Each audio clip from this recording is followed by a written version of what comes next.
Hello, I am the spokesperson for the group that is doing New Historicism and Cultural Studies in regards to the Simplica Girl Diaries. And so I have some information presented by my three colleagues, Amanda, Brittany, and Juan. And myself, I will pose some questions for class discussion towards the end of this video blog. And so I hope you enjoy it, and let's get started. Sorry if I look around, I don't know, just what I do in video blogs.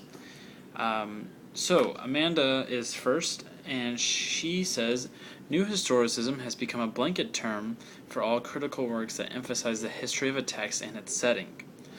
Both New Historicism and Cultural Studies became prevalent in the 1980s, where Cultural Studies was more in the 1960s, but then it really bloomed in the 1980s. It started in the 60s, really took shape in the 80s. Cultural Studies as a lens, it looks to see literature through a larger lens of philosophy, anthropology, sociology, and see how those affect the text, and not just in the language, but how the plot is detailed as well.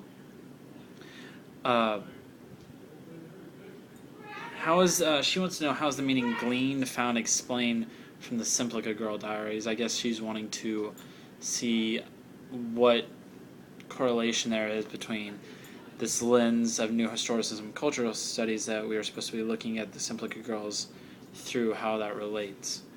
And now we're going to go over to Brittany's information that she has presented. She says, the way that Saunders touches on the cultural studies in the Simplica Girl Diaries is somewhat of a futuristic representation of what society may become.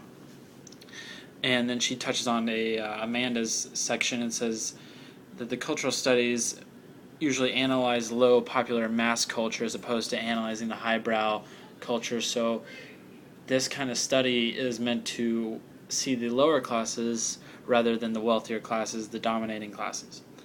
The first example she has is on page 135 in the first full paragraph. This is when Thomas, Pam, and Eva are discussing where these Simplica girls come from and why they are on the lawn with microlines between their heads. Thomas goes and sees where each girl is from and her backstory to put Eva at ease. Worse than I thought, Laotian applied to the two sisters already in brothels, Moldovan, and so she's really just touching on that. This is an example of that these girls, the Simplica girls used, are kind of like migrant workers. They're kind of like our the future version of maybe like street vendors, or immigrants who come over here and don't necessarily have the best occupation, and so they're forced to do something. Maybe not against their will, but they're really somewhat forced to take this job or be put in this job, and to help their struggling families back at home. And she says this excerpt shows how these girls all come from different cultural backgrounds and have assimilated to this new Americanized society. They each are referred to by the narrator as their country of origin, with a very American name in parentheses next to it. These are most likely not these girls' real names, and were probably given to them. That is easier to them so they can fit into American way of life, so that people who own them can pronounce their names. And I would also say that they're maybe use different names so that the people don't necessarily think about the places that they come from. They can think about it and say, yeah, we're helping them come from those places, but when they maybe hear those cultural names, they would actually think about where these people come from.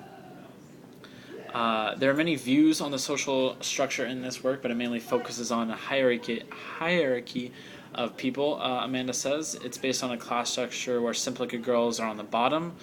They're the lowest of low class in that society.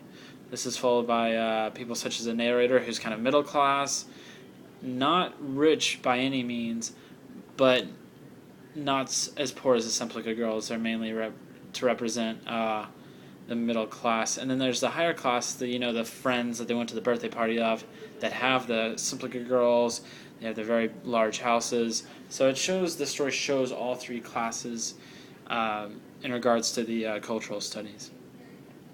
The hierarchy is similar to things we can see today: the nicer houses with the grander yards and lavish decorations. And then there's the projects, and then there's the simple maybe suburb, lower income homes. And I think Amanda really, or no, Brittany really stresses that it represents all three classes in this story. The next example is also on page 151. This is when Eva releases the Simply Good girls and the police are there to investigate.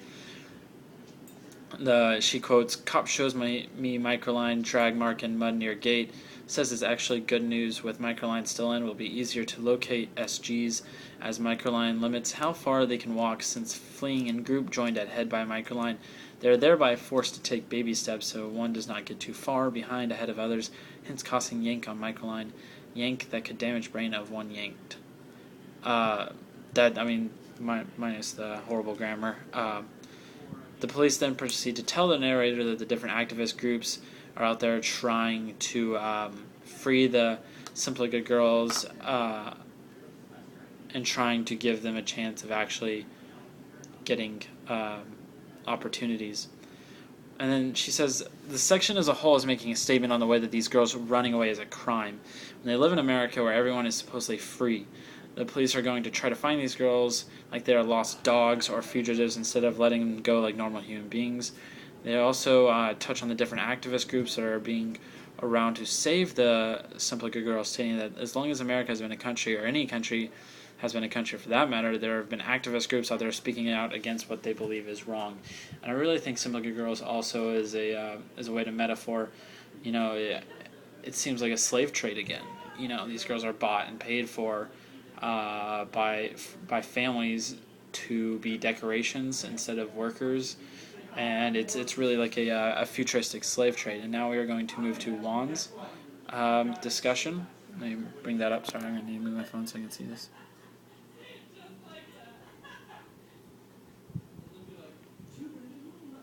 Okay, so we see, Juan says, we see the story as a commentary on American capitalism, and that the idea of keeping up with the Joneses is, I feel like that's also a heavy theme with the story. It reveals a middle-class anxiety in America, but it's also a sad tale of a father and the pursuit of the American dream, trying to provide for his family, and then